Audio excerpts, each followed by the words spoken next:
Wrapped tokens, taxable exchanges, or just apples to apples? Today we're going to get into the tax characteristics of wrapped crypto tokens. First, we'll take a look at what wrapping is and why anyone would do it. Second, we'll look at the present state of the law when it comes to wrapped tokens. Third, we'll apply the law to some common wrapping transactions and see what we come up with.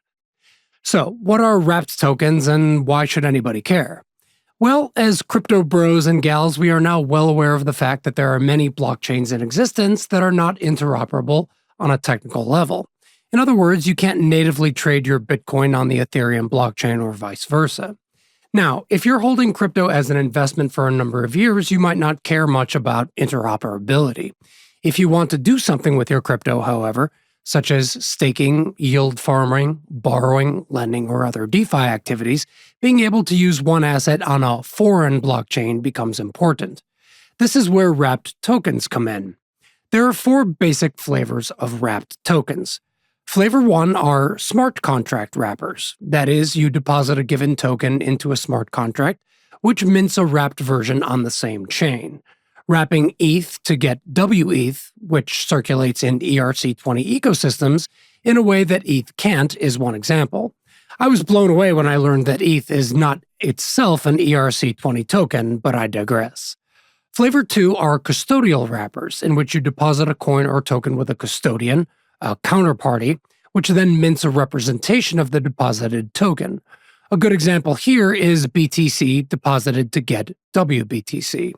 Flavor 3 are bridge wrappers, in which a token on chain 1 is temporarily wrapped or permanently burned in exchange for a wrapped representation on chain 2. Flavor 4 are receipt tokens, which you get for depositing your token into, say, a liquidity pool on a DeFi protocol like Aave. I like to think of receipt tokens like a kind of claim check. If you valet park your car, for example, they'll give you a receipt or a ticket that represents your car. After dinner, you give the valet your ticket and get your car back, hopefully in more or less the same condition as when you dropped it off. It's not a precise comparison, but hopefully you get the general idea. Now that we know a little bit about what wrapped tokens are, let's talk about the law. In general, the Internal Revenue Code and its regulations, along with the relevant case law, provide that there is a taxable transaction when 1. A sale or other disposition has occurred, in which 2. The taxpayer receives an asset that is materially different from the one exchanged. The foundational code sections and regulations are in the description below. The seminal Supreme Court case discussing the materially different standard is called Cottage Savings Association versus Commissioner of Internal Revenue. In that case, the taxpayer, a savings and loan, held underwater mortgages on its books. It swapped those loans for other loans in better shape held by other S&Ls in order to take a tax loss of some $2.5 million. The loans exchanged and the loans received in that exchange were secured by different real property in different markets. The IRS wasn't keen on the deduction.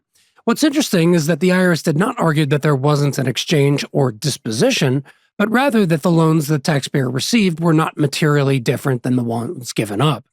In other words, the IRS claimed that the loss should be disallowed since the taxpayer got back something that was merely an economic substitute for what was given up. The Supreme Court disagreed.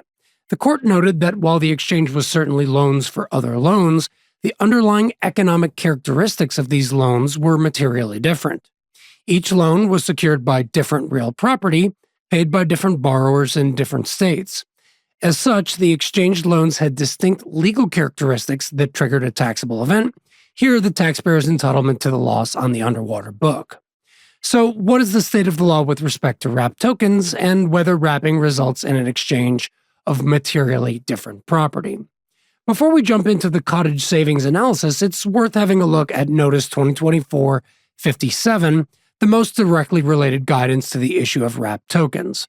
That notice, linked below, considers a number of crypto-related transactions that do not presently need to be reported by digital asset brokers. Some people have cited this notice for the proposition that the IRS has not taken a position on whether wrapped token transactions are taxable events. I wouldn't go quite that far. The service simply stated that the transactions specified in this notice, including wrapped tokens, liquidity pool participation, and staking transactions, require further study, before brokers must report them to the service and the taxpayer. As a practical matter, what I will say is that for the moment, we should apply the law, specifically the cottage savings analysis, to determine whether wrapped tokens generate taxable events. So with that in mind, what does a wrapping transaction result in? A disposition in which the token received is materially different than the one given up.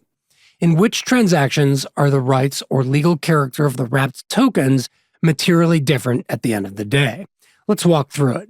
So for flavor 1, smart contract wrappers, our ETH to WETH example. This one, in my opinion, is the closest call. WETH is an ERC20 contract minted when you deposit ETH. WETH adds ERC20 rights and constraints and introduces smart contract dependency for redemption, even if the redemption is intended to be one-for-one and permissionless.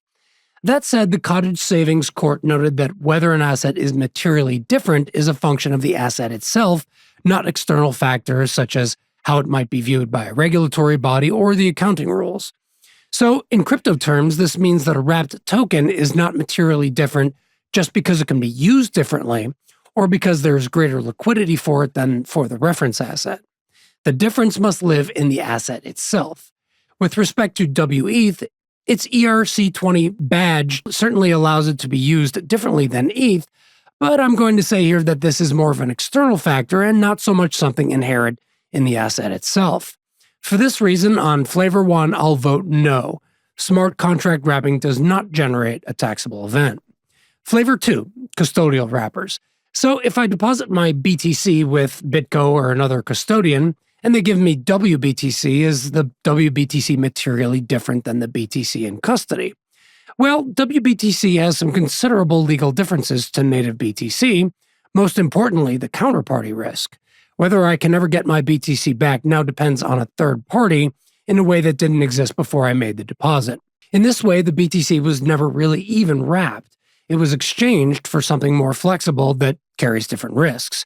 For this reason, on custodial wrappers, I'm going to vote yes, WBTC is materially different than BTC in a tax sense. Flavor 3, bridge wrappers.